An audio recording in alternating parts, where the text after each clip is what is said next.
So when we talk about dispensations, we've been talking about the last 2 weeks this idea of we said theology proper, and we talked about the dispensations and the idea of theology proper. But I thought to myself, I was like, man, we haven't even defined what theology proper is.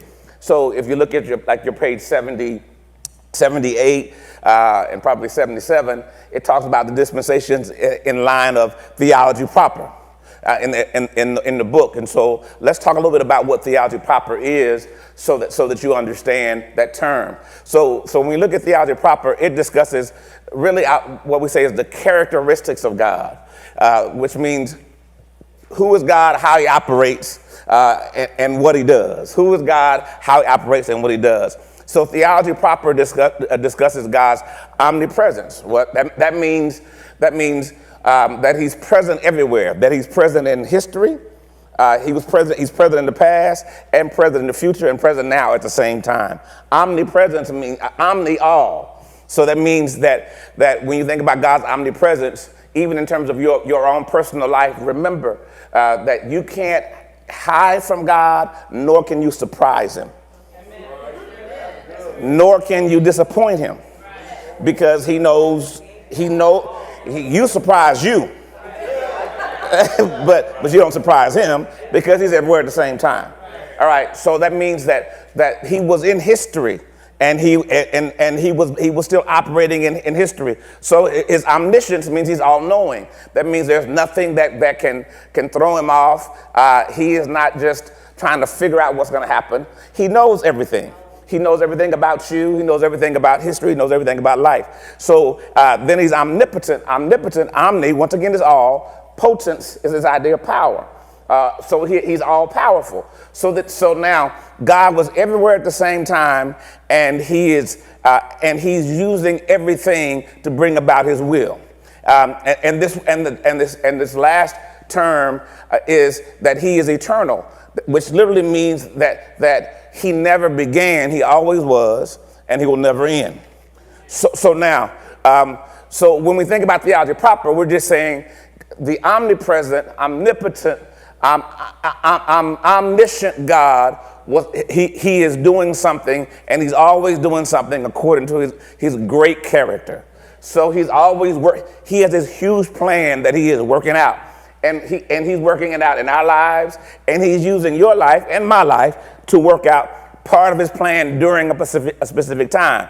So theology proper teaches us about, who is God and what God is doing. So when I think about theology proper, I figure out, okay, this is God's characteristic, this is God's character. Why is it important to know God's character? Because when my life is changing, I won't be accusational with God. Because I understand, wait a minute, that God's character is, when my life is crazy, I'll say, God, where are you?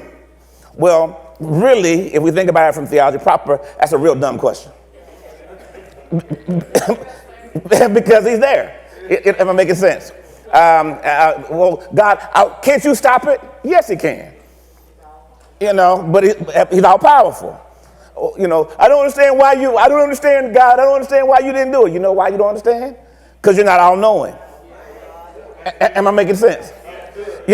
So it settles you. You're like, wait a minute, I don't have to understand everything. God's all powerful. And then I like to add in this other terminology, omnibenevolent, which means he's all good. Am I making sense? That he's all good. So even though, listen, and he's so good and so powerful that he can even use bad things to bring about good. I'm making sense. That means this: you went to jail and you got scared and then you got saved afterwards. So that part of your journey, although painful, was there. Like, it really helps you. And so it teaches us about who God is and what God does. And so God moves in a series of time periods. When we talk about theology proper, that means that God is always working. So he's never not doing anything. He's always knowledgeable. That means he knows everything that's happening. that he's all powerful. That means he's moving everything. Nothing can escape him. Nothing is operating outside of him. And he's moving he's moving through time. Go to my next slide. So when we look at theology proper, we have to ask. We have a term in there also that we always throw around like it's like everybody understands it. What do we see when we see the word dispensations? Dispensations are nothing more than God's divine administration or his guidance over a period of time. How he worked at a period of time. How he's working with people, how he's working with processes, how he's working with nations, how he's working with the world at a particular time. So understand this, when you're seeing news, good, bad, or whatever, God's working in all of that. We don't understand it all, but he's working in it. When we see Israel doing what it's doing, and we see fights in the Middle East, God is saying, don't worry, I'm in this, and I've been in this for a long time. You know, and so dispensations tell us that God operates specific ways during specific times with specific people. And so dispensations tell us that God is ordering life and events because he's omnipresent and he's omnipotent and he's omniscient. So there is nothing that's getting by him. He is ordering these things systematically. Am I making sense? So this is really important because when we talk about dispensations, you say, okay, now I can see, I can rest easy. I can have some peace at night because I have to remember God's in control. And now I may not like this moment and I may not be enjoying this season, but God's in control, right? And God's never trying to do me. He's never trying to do me bad. Life may do me bad, but God's not trying to do me bad. Am I making sense? Now, but if life does me bad, then God has this unique way of working life doing me bad for good. And I learn stuff. I grow. I mature. I get healed. I never knew about healing until I got sick. But when I was sick and God healed me, I said, God does heal. I never knew about God answering prayer until I prayed. Amen. But what made me pray was my life was out of control. I couldn't figure it out. I couldn't handle it all. I found out that no matter how hard I turned the wheel, that I wasn't steering nothing. You wasn't in control. Am I making sense? When I was little, and I don't know if they still have them at some of the amusement parks, they have those like cars, and it was like a real car, and you was a little kid, and you was swearing that you was driving it, and you just on there, you just turn the wheel, and the cars are going slow, and your parents are like, "Oh, you're driving!" You're like, "I'm driving!" And as you got older, you look down at the bottom, underneath. It was a little rail that was like, "Nah, I'm gonna give you about this much play. You can go side to side. That's about all you can do." But so literally notice. So what God does with us is He gives us a little play. So we can do our life kind of like this, but He is guiding and He is working and everything else. And as we're going through these seasons or these time periods, what theology argues and what we argue is these are called dispensations. He works this way and then during this time, and He works that way during this time. When you talk about dispensations, a lot of times you're going to, if you're really, really nerdy, you're going to get into this idea of dispensations versus dispensationalist. A dispensation is a time period. A dispensationalist is a mentality. Let me show you what this is, so that you got this as you study. Go to my next slide. So, thank you. There's a difference between dispensationalist and dispensationalism. Dispensationalists, they say this. They say, I don't like what the Bible says about this, so what I'm going to say is He no longer does that. They say He stopped doing that. So I don't believe that God heals. So what I'll argue is God stopped doing miracles in the book of Acts. I don't believe in speaking in tongues. So what I'll argue is that tongues ceased at a certain point. I don't believe in miracles. So what I'll argue is miracles were going along until the apostles came. And after the apostles, and the apostles were only the dudes that saw Jesus face to face. If you didn't see Jesus face to face, you're not an apostle. And so dispensationalists say, I don't like miracles, or I don't like feeling like God could do something beyond me, or I disagree with some theological point. And so what I'm going to say is, when I look at the Bible, it says it literally indicates that God stopped that at that time. Does it make sense? That's the dispensationalist. I don't like this. I reject this notion that God still does this, and I try to use the Bible to justify why he stopped doing this. He stopped doing that. That's why people say, there are no more apostles. That's a dispensationalist, because the apostles were the only, they had to see Jesus face to face. So after the 12, that was it.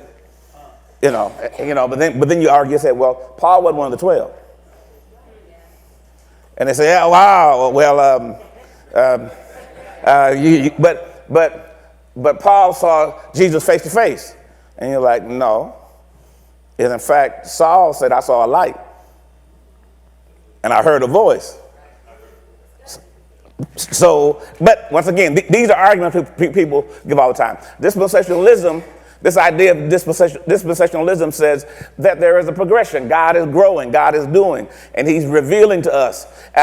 He's always in control, and he's using history and time to bring us to this great end. Does it make sense? Go to my next slide, because this is the point I want to argue with you just for a second. So here's the point that you gotta wrap your head around. How do we believe in dispensations, but we say God doesn't change?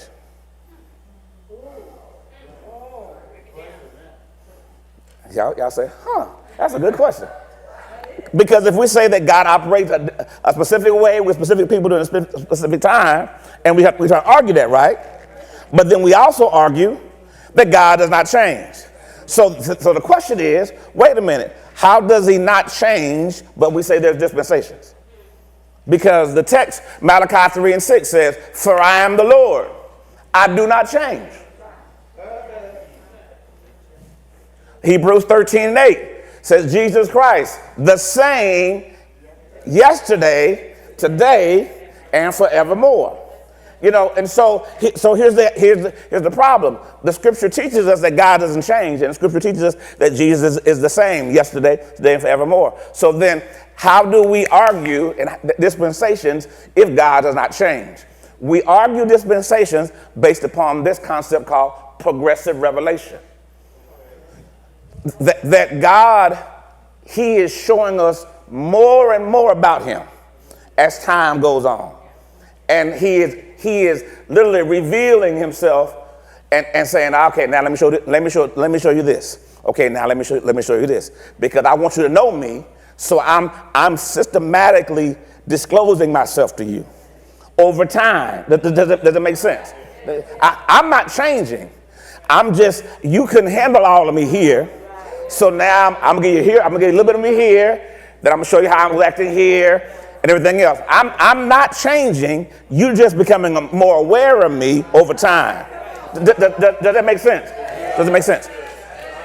Why do we argue this, Dr. Moody? Because remember, from the Old Testament to New Testament, Old Testament, we had a tabernacle, and we were, and part of the worship was the sacrifice of animals and unblemished lambs and stuff like that. Y'all remember that in the Old Testament, right? And then, did God change? No. Because the Old Testament was just giving you metaphors or types and shadows, saying, so you know how you laid the hand on this unblemished lamb? And you use the blood of the unblemished lamb to save you, Israel, from the death angel? And Israel said, yeah. And then he said, what I was really showing you was what I was going to do with the Messiah, Jesus Christ. When John the Baptist sees Jesus Christ, John the Baptist says this, behold, the Lamb of God. So wait a minute, all those Old Testament lambs were just types and shadows to let you understand this is what I'm going to do. And so now, just like you took the blood of this unblemished lamb, this perfect lamb, and you sacrificed it, it was not about the lamb. It was telling you about me and what I'm going to do. But because you didn't understand who Jesus was yet, I gave you types and shadows. And so even if you look at the tabernacle, if you look at the tabernacle and how it was constructed, if you look at it from the top down, what you literally see is a cross. Literally, you see them entering the gate,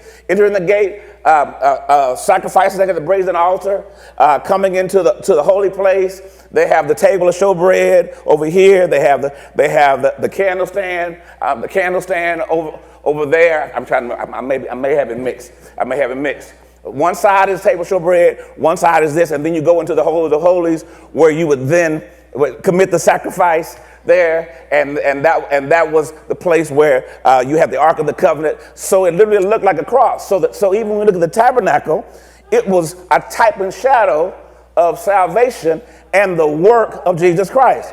All of that is just, he said, it's a type and shadow. He says, when you look at Israel, what was happening? They were in Egypt. What was Egypt? A type of bondage.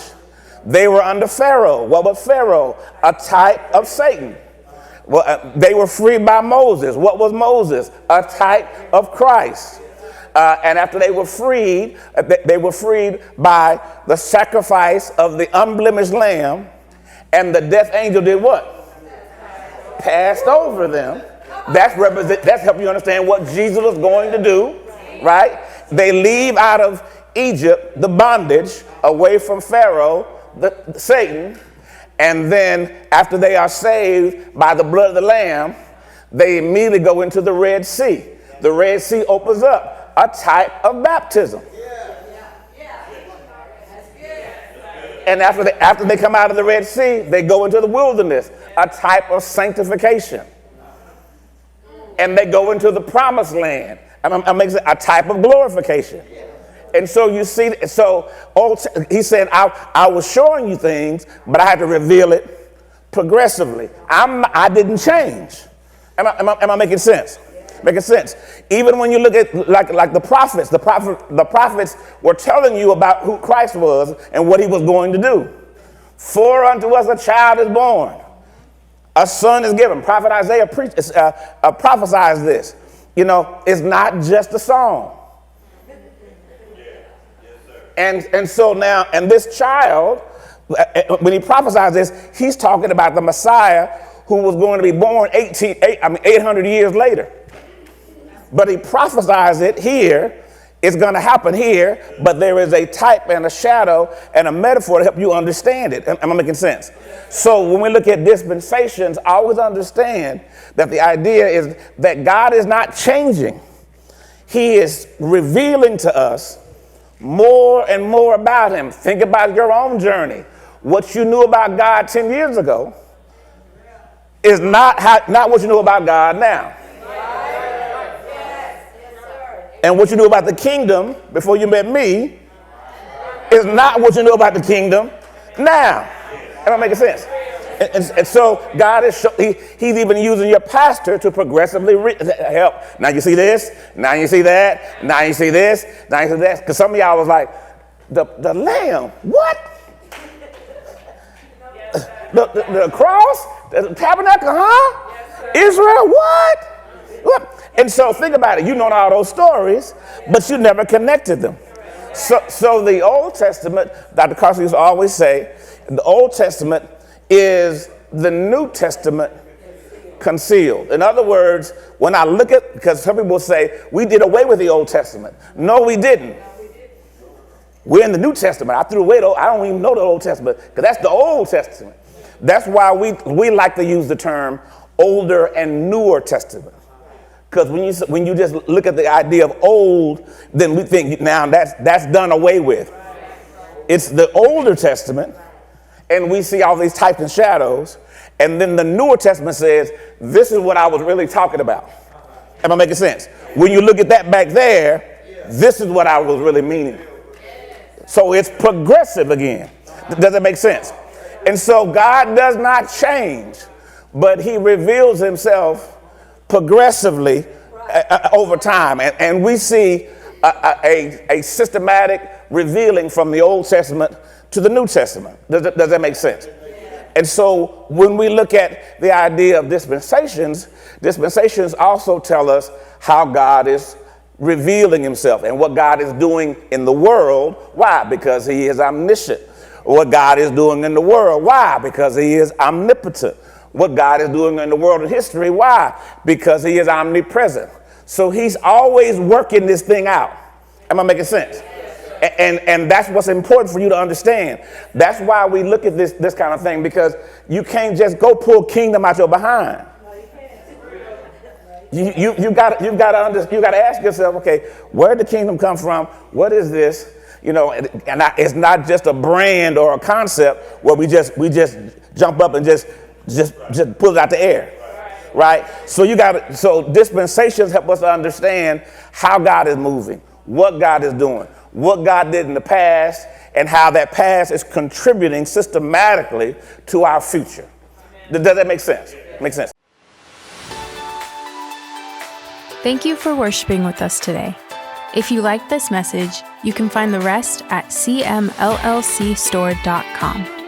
We invite you to join us again for our extraordinary worship services every Sunday at 10:30 a.m., Sundays at 4 p.m., and Wednesdays at 7:30 p.m. Central, where Dr. Moody teaches how to understand the Bible, and you can get all your biblical questions answered. We look forward to connecting with you. We ask that you subscribe to The Rock ATX on YouTube and follow The Rock ATX on Facebook and Instagram to stay connected to all The Rock is doing. You can also get connected on our website at therockatx.org. Again, thank you for worshiping with us, and be blessed.